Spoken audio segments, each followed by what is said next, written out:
Iran और Israel के बीच छिड़े संघर्ष के बीच भारत से जुड़ा एक बड़ा अपडेट सामने आया है। इजरायल पर ईरान के मिसाइल और ड्रोन से अटैक के बाद मध्य पूर्व में पैदा हुए हालातों से दुनिया भर में अस्थिरता की स्थिति पैदा हो गई है। इस हमले ने मिडिल ईस्ट में तनाव को बढ़ा दिया है, तो वहीं भारत ने भी इसको लेकर अपनी चिंता जाहिर की है। दरअसल ईरान ने 13 अप्रैल 2024 को एक इजरायली जहाज को बंधक बना लिया। इस जहाज पर 17 भारतीय भी सवार थे, जिसको लेकर भारत सरकार की चिंताएं बढ़ गई हैं। भारत ने इसको लेकर अपनी चिंता भी जाहिर की है। इस बीच विदेश मंत्री एस जयशंकर ने अब इस मामले को लेकर ईरान को तलब किया है। विदेश मंत्री द्वारा इस मुद्दे को उठाए जाने के तुरंत बाद ईरान ने कहा है कि वह भारतीय अधिकारियों को इजरायल से जुड़े जहाज MSC एरीज को जब्त करने के बाद हिरासत में लिए गए 17 भारतीय चालक दल के सदस्यों से मिलने की अनुमति देगा। अब जहाज पर फंसे 17 भारतीयों से भारतीय अधिकारी जल्द ही मिल सकेंगे। विदेश मंत्री एस जयशंकर ने रविवार रात अपने ईरानी समकक्ष से बातचीत की थी। इसके साथ ही उन्होंने इजरायली विदेश मंत्री से भी फ़ोन पर बातचीत की और पश्चिम एशिया में बिगड़ते हालातों को लेकर चर्चा भी की।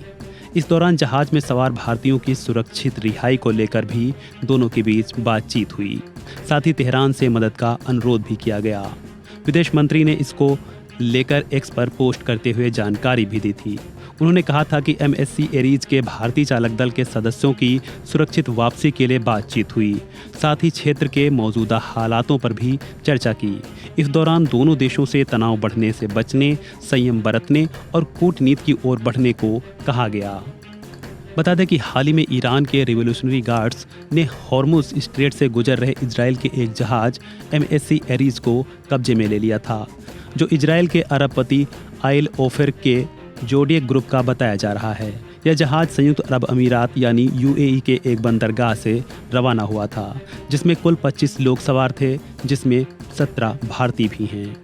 बीती 13 अप्रैल को देर रात ईरान ने इजरायल पर हमला किया था, जिसके बाद से तनाव की स्थिति है। वहीं 1 अप्रैल को इजरायल ने सीरिया में ईरानी दूतावास के पास एक एयर स्ट्राइक भी की थी।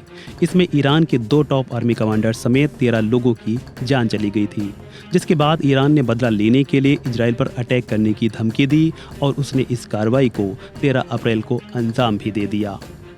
बहरहाल देखना होगा भारतीयों की कब तक सुरक्षित वापसी संभव हो पाती है। फिलहाल इस वीडियो में इतना ही। खबरों से जुड़े अन्य अपडेट्स के लिए बने रहें वन इंडिया हिंदी के साथ।